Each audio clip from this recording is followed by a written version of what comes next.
সবাই বসে একটু দেখো, আমি তোমাদের ভালোবেসে এসেছি। এটা ইসলামিক অনুষ্ঠান। আমি যদি ভালো না আসলে স্টেজে নামতাম বলে ভালোবেসে এসেছি, তোমরা আমাকে ভালোবাসো, তাহলে ভাগ করে ভালোবাসো।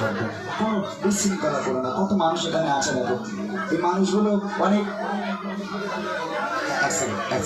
একটুখানি চলে যাবো, একটুখানি চলে যাবো, একবার আওয়াজ নিয়ে নেবো, একবার বসে বসে যদি আওয়াজ না চলে যাচ্ছে, ঠিক আছে? আর